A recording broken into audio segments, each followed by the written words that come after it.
Paper leak पे CBI investigate करे तो पता लग जाएगा। जब उनको री एग्ज़ाम लेना ही था तो उन्होंने ग्रेस मार्क्स क्यों दिए? एनटीए टेस्टिंग एजेंसी है कि एक स्कैम एजेंसी है?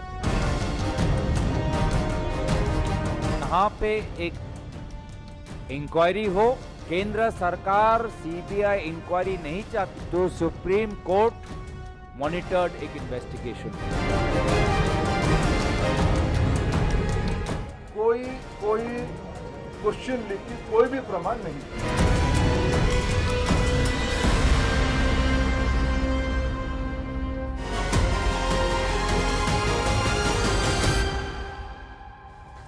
नमस्कार, न्यूज 18 इंडिया देख रहे हैं आप। मैं हूं आपके साथ शिवानी पांडे। नीट से जुड़ी इस वक्त की सबसे बड़ी खबर आपको बता दें, केंद्रीय शिक्षा मंत्री से मिलने पहुंचे हैं स्टूडेंट्स। ये बड़ी खबर इस वक्त की नीट को लेकर, नीट के रिजल्ट्स को लेकर जो नतीजे सामने आए उसके बाद से लगातार छात्रों में तनाव की स्थिति है। 24 लाख से भी ज्यादा ऐसे छात्र थे जिन्होंने नीट की परीक्षा दी है और ऐसे में ये बड़ी खबर है कि केंद्रीय शिक्षा मंत्री से मिलने ये तमाम स्टूडेंट्स वहां पर पहुंचे हुए हैं, क्योंकि कल ही कोर्ट की ओर से भी ये कहा गया था, जिसके बाद एनटीए ने भी ये फैसला लिया कि 1563 छात्र जिनको एक्स्ट्रा मार्क्स मिले हैं और ऐसे में उनकी परीक्षा एक बार दोबारा कराई जाए। लेकिन तमाम ऐसे स्टूडेंट्स हैं जो उनके अलावा हैं, इन 1563 से अलावा हैं, उनके बीच में नाराजगी यहां पर देखने को मिल रही है। और छात्रों से मुलाकात के पहले केंद्रीय शिक्षा मंत्री धर्मेंद्र प्रधान ने ट्वीट भी किया। धर्मेंद्र प्रधान ने लिखा, नीट मामले में सुप्रीम कोर्ट के आदेश के तहत छात्रों के हितों को सुनिश्चित करने के लिए सरकार प्रतिबद्ध है। मैं परीक्षार्थियों को आश्वस्त करना चाहता हूं कि किसी भी बच्चे के करियर के साथ खिलवाड़ नहीं होगा और इस मामले से जुड़े तथ्य माननीय सर्वोच्च न्यायालय के संज्ञान में है। न्यायालय के निर्देशानुसार जो भी आवश्यक कदम उठाने होंगे सरकार उसे पूरा करेगी। काउंसलिंग शुरू होने जा रही है और भ्रमित हुए बिना आगे बढ़ने की आवश्यकता है। और दूसरी तरफ कांग्रेस और आम आदमी पार्टी ने नीट 2024 की सीबीआई जांच की मांग तेज कर दी है। कांग्रेस और आम आदमी पार्टी इसे लेकर सीधे केंद्र सरकार पर हमलावर हैं।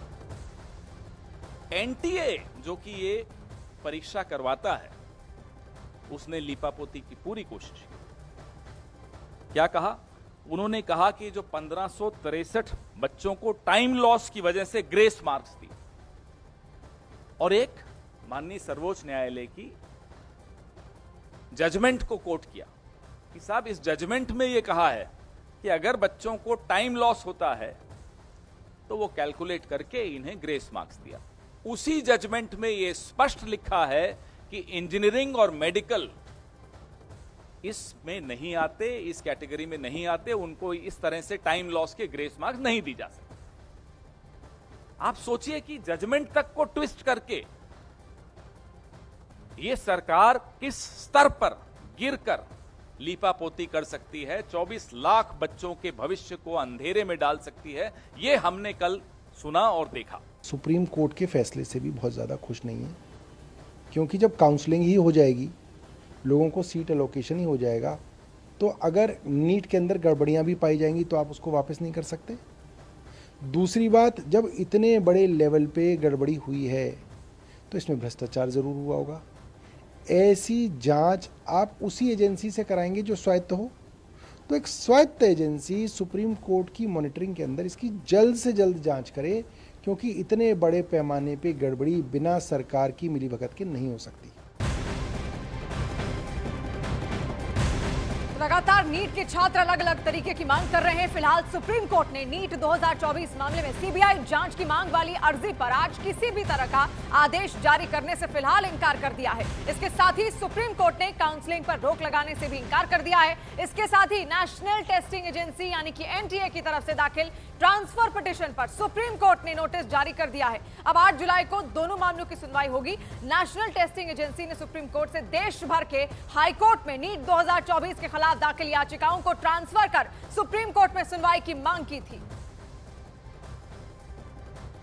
सबमिशन ये थी कि जब एफआईआर हो चुकी है, पेपर्स लीक हुए, पटना में एक एफआईआर है और दूसरी जगह पर भी ऐसी खबरें आ रही है कि जहां पर एफआईआर लॉन्च हुई हैं, तो इससे ये पता लगता है कि सारा एग्जामिनेशन बीसीएस था। एनटीए ने ये बात ग्रेस मार्क्स पे तो मानी है कि ग्रेस मार्क्स जो दिए गए हैं उस पर कहीं ना कहीं एम्बिग्विटी थी, तभी उन्होंने ये इसको रिकॉल किया है। लेकिन मैंने आज अभी कोर्ट में ये आर्ग्यू किया, जज साहब को बताया कि जब ग्रेस मार्क्स दिए वो पब्लिक डोमेन में कहीं पर भी ऐसा नहीं है कि पब्लिक डोमेन में किस बच्चे को कितने मार्क्स दिए, किसको कितने ग्रेस मार्क्स आए हैं।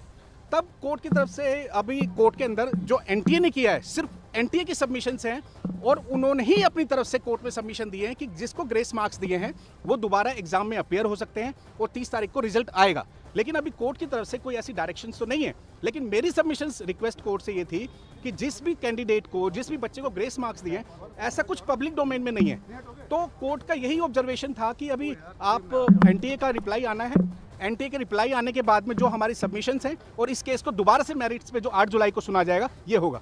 लेकिन जिस तरह से इस केस में हमारे पास मटेरियल्स हैं, एफआईआर हैं और दूसरे एविडेंस हैं जिसमें पेपर लीक हुए हैं, एफआईआर्स हैं, इन्वेस्टिगेशंस चल रही हैं, ये साफ साबित होता है हमारी तरफ से जो हमारे पास मटेरियल है कि इस पूरे एग्जाम को सेट असाइड करना चाहिए, रिकॉल करना चाहिए और ये दोबारा एग्जाम होना चाहिए।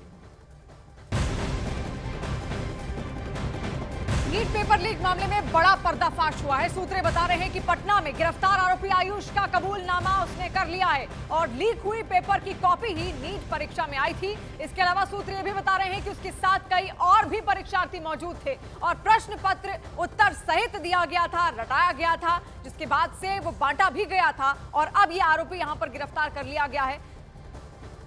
और चंद्रमोहन इस वक्त हमारे साथ फोन लाइन पर भी जुड़ रहे हैं। चंद्रमोहन, गिरफ्तारी यहां पर हो चुकी है, क्या क्या पता चला है पूछताछ में? क्या ये वही शख्स है जिसने पेपर बांटे थे?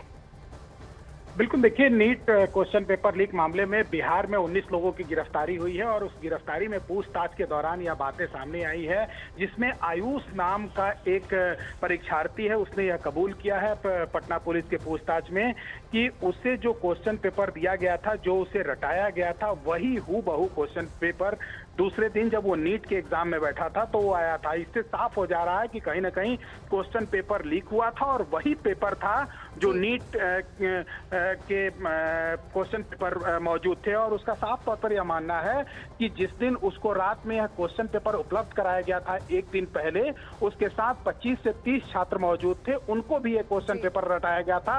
और पटना के खेमनी चक इलाका जो पूछताछ में बातें सामने आई है उसमें उसने कहा है कि वहां पर उसको रखा गया था और उसके साथ 25 से 30 विद्यार्थी पहले से मौजूद थे जहां वो पहुंचा और उसके बाद उसको क्वेश्चन पेपर और आंसर पेपर उपलब्ध कराया गया और उसके बाद रात में उसे रटाया गया और सुबह में वही क्वेश्चन नीट के एग्जाम में पूछा गया था।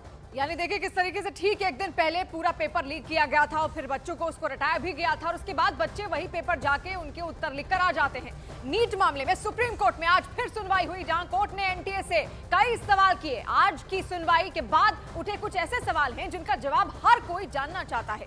आपको एक ग्राफिक्स के जरिए हम समझाते हैं कि आखिर वो कौन कौन से सवाल हैं जो यहाँ लगातार किए जा रहे हैं। सवाल नंबर 1, आज की सुनवाई में आखिर क्या कुछ हुआ, तो आप यहाँ पर देखिए। आपको बता दें, सुप्रीम कोर्ट ने सभी पक्षों को नोटिस जारी कर यहाँ जवाब मांगा है, क्योंकि जवाब मांगना बेहद जरूरी भी यहाँ पर है कि आखिर ये सब कैसे हुआ। एनटीए से भी कई सारे सवाल यहाँ पर सुप्रीम कोर्ट की ओर से किए गए थे और इसके अलावा अब जितनी भी एजेंसियां इसमें शामिल हैं उनसे सवाल यहाँ पर किए गए हैं। दूसरा सवाल है, क्या छात्रों की सीबीआई जांच की मांग को मंजूरी मिल गई? इसका जवाब है अभी नहीं। सुप्रीम कोर्ट ने सीबीआई जांच की मांग वाली अर्जी पर फिलहाल आदेश देने से इनकार कर दिया है। अब जो भी फैसला होगा वो सीधे सीधे 8 जुलाई को ही यहाँ पर होने वाला है और तब तक का इंतजार करना पड़ेगा। सवाल नंबर 3, क्या काउंसलिंग समय पर होगी? सुप्रीम कोर्ट ने यहाँ पर जवाब दिया है कि सुप्रीम कोर्ट ने काउंसलिंग पर एक बार फिर रोक लगाने से इनकार कर दिया गया है। तो आप देख रहे हैं किस तरीके से नीट का जो विवाद है वो लगातार बढ़ता जा रहा है। कई सारे सवाल हैं और ये तमाम उन छात्रों को, उन 24 लाख छात्रों के भविष्य से जुड़े हुए हैं जिसके जवाब जानना उनके लिए बेहद जरूरी भी है।